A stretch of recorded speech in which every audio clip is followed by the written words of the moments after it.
Hey folks, Chris Carlson here. Thank you so much for taking the time to view this video. Today I want to talk a little bit about who our brothers and sisters are, spiritually speaking. I want to speak about this from the point of view of somebody who was raised a Christian.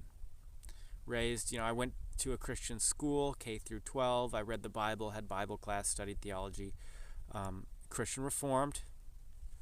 So, unfortunately, I can't speak from the perspective of a Catholic or an Eastern Orthodox Christian, but from a Christian Reformed perspective. Nonetheless, I was raised a Christian.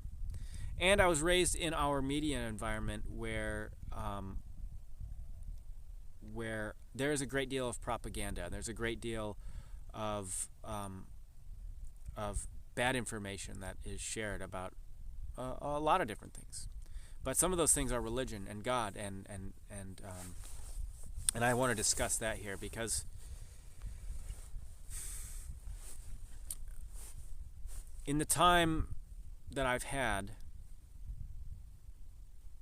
ever since I began preaching, I've had a lot of time to learn more about who the people of God really are. And some things have been clear to me. And one of the first things that became clear to me is that the understanding that a lot of Christianity has, a lot of modern Christianity has, it's not healthy anymore. Christianity has become, unfortunately, what's a good way to put this? It has become tepid.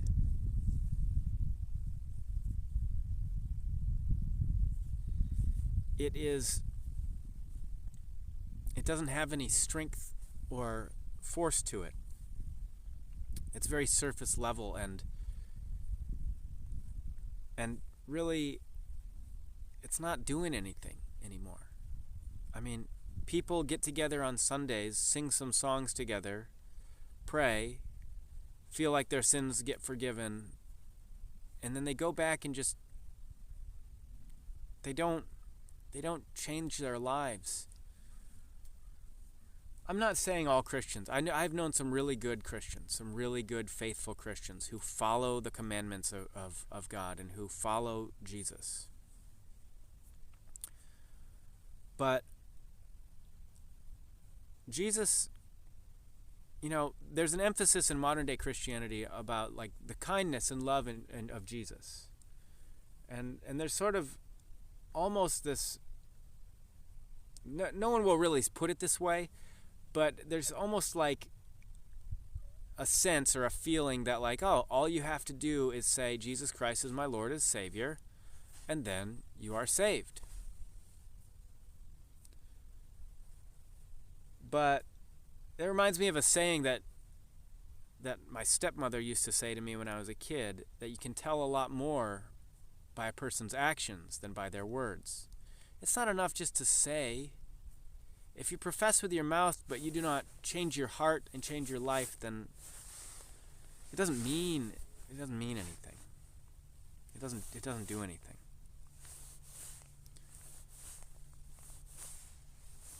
Jesus said, some people say that I have come to overturn the law. But I tell you, I have come to fulfill the law or to uphold the law. He said, I tell you, not a letter, not even a jot will be removed from the law until heaven and earth have disappeared. And so there's this sense in modern day Christianity that like, oh, there's the old covenant and then there's the new covenant. And the new covenant says that if you believe in Jesus, you're saved. But Jesus said that not a jot will be removed from the law. That's his own words. When that woman was accused of adultery, and he stopped the men from stoning her, and he said, whoever has not sinned, cast the first stone. And they all left. They didn't stone her. Then he said to the woman, he said, "Go now and sin no more." He didn't say, "Go now and believe in me, that you may be saved." He said, "Go now and sin no more." You know, Jesus says that on that day, and he's talking about the final day, he says, "On that day many will come to me and say, 'Lord, Lord, did we not prophesy many great things in your name? Did we not do many great works in your name?' And he says, 'Surely I will say to them,' or he says, 'Truly I will say to them, I did not know you. Get away from me, you evildoers.'" Jesus says, many will seek to enter into the kingdom, but only he who does the will of my Father will enter into it. In other words, you have to do the will of God. He says, you will know the believers by their fruits. Not by their words, by their fruits, by what they do, by their righteous actions. Because a believer has faith, and someone who has faith and believes does what is good. They don't just say it. They don't just say, "Oh yeah, I believe," and then go and live a normal life and not do anything and not make themselves a holy people unto God, but just do whatever they want. No. That is worldliness. That is false, and that is what the church has been teaching. You must do.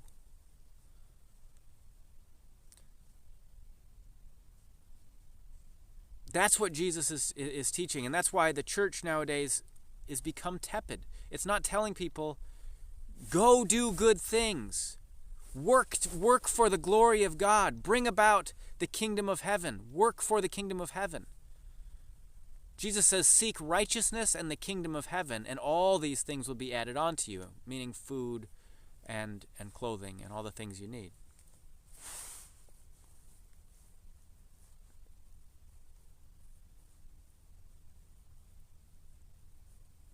So that's the first point that I want to make, is that in modern Christianity,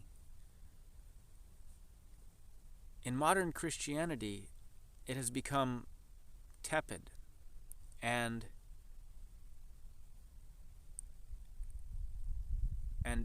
I caution people to say, "Oh no, well I believe in Jesus, so I'm saved."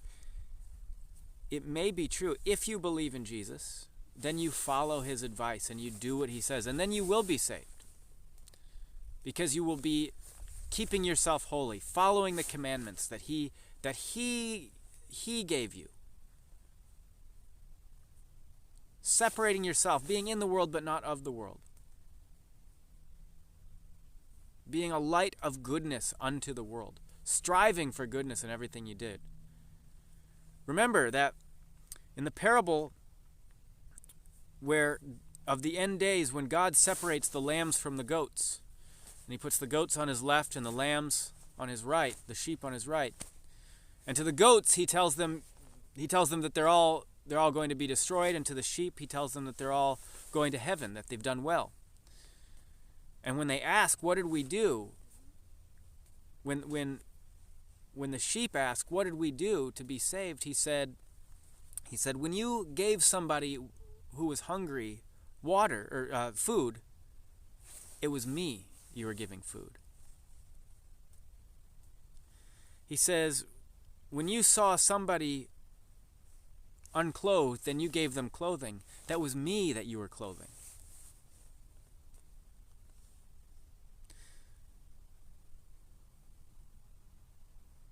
The point is that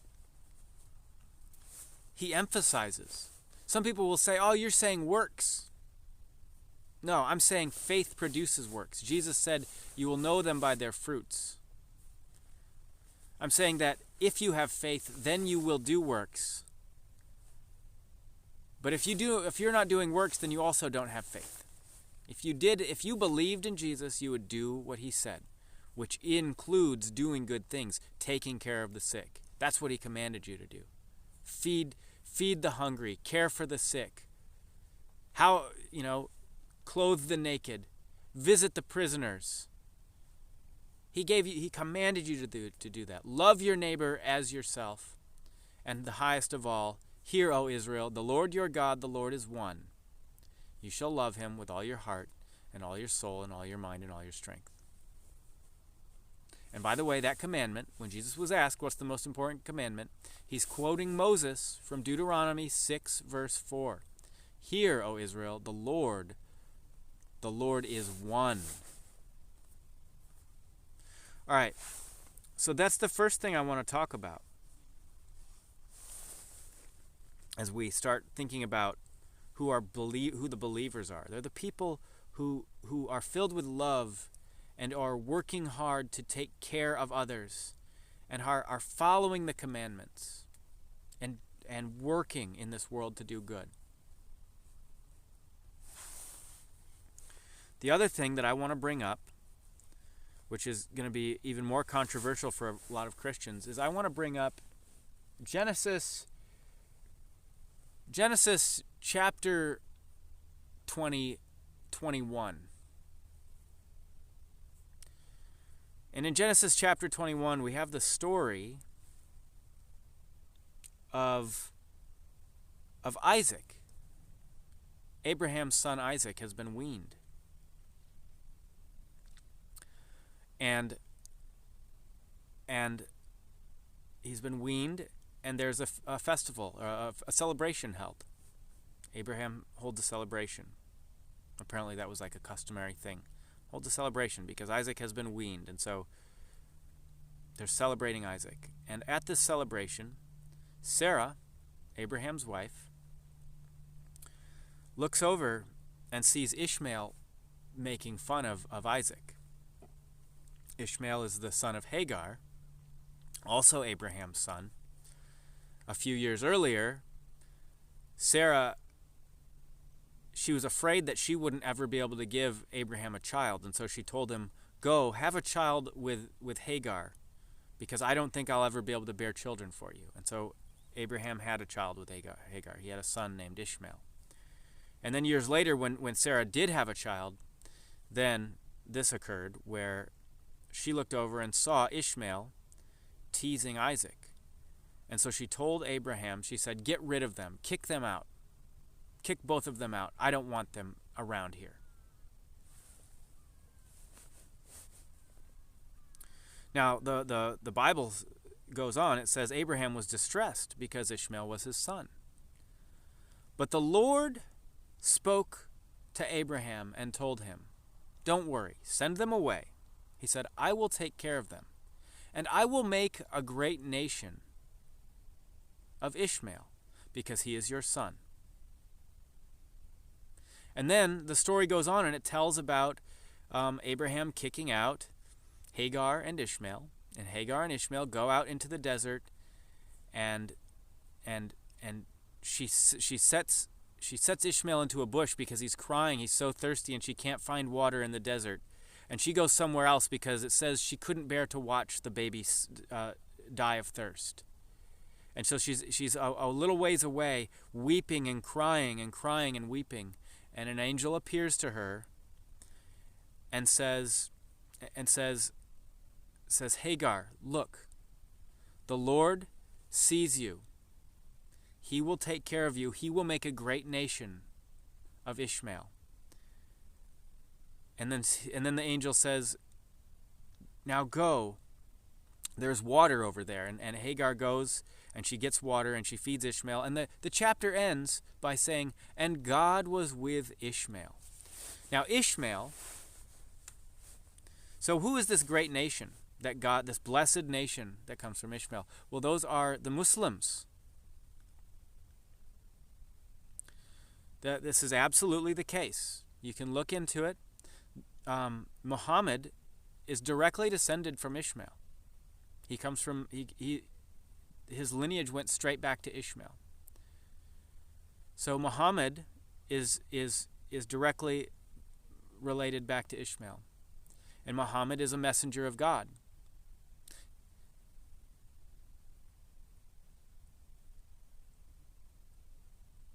Muhammad is a great and highly blessed messenger of God. And if you look at what he taught that Jesus is the Messiah. He was born of a virgin. He was sent by God, chosen by God to bring us the gospel, and that he will return again one day to destroy the Antichrist in the end times. That's what they believe.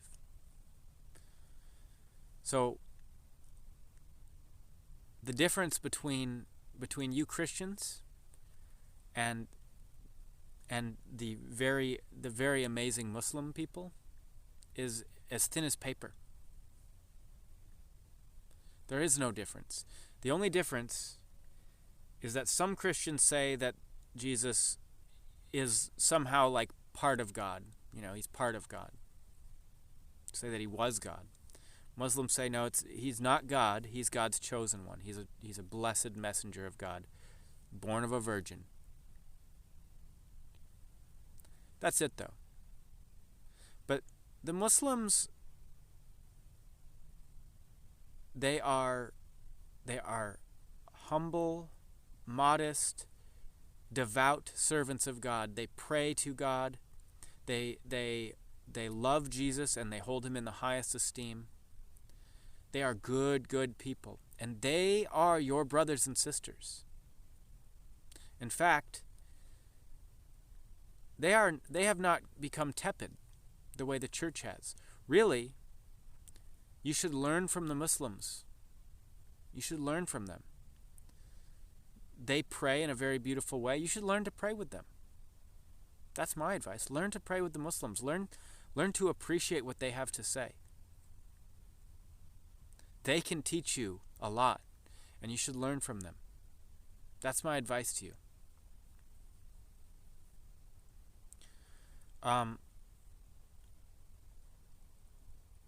The Quran actually says, I used to know exactly where. It's in Ma'idah. I don't remember the verse anymore. It's pretty far in. In Ma'idah, it says that Christians. It says to the people of the gospel, we gave a way. We gave a law and a way of life. And it says, judge them according to that. And so a lot of Muslims are okay. Most Muslims are okay. Muhammad used to say, it's okay, let the Christians worship according to their ways. And so you don't have to, as a Christian, you don't have to convert to Islam. But you can learn from it and learn to respect it and recognize that these are our brothers and sisters, that they serve our God, that they revere our prophet, Jesus Christ. And we can and should hold them in the high esteem as if they are our spiritual sibling, a blessed people. And remember, Genesis says that God would make a great nation out of Ishmael, and that God was with Ishmael. And these are the Muslims. These are the great nation. And so that's sort of my main point. And I guess I would just expand that even a bit further. I would really say that the Muslims are the main group I would bring attention to. But I would also say you can even recognize that there is beauty in groups like the Baha'i and the Rastafarians. These are groups also that are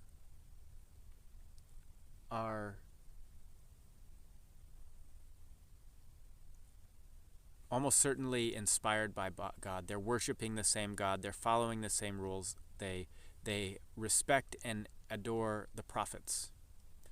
And I'm just suggesting that it would be wise.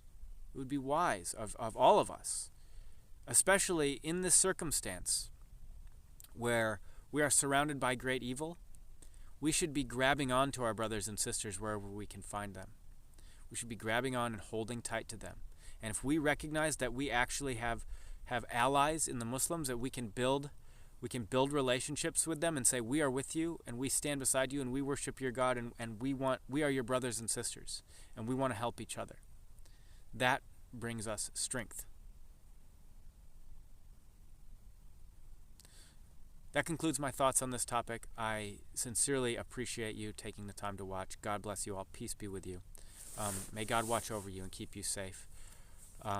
Thank you so much. And please, like, share, subscribe.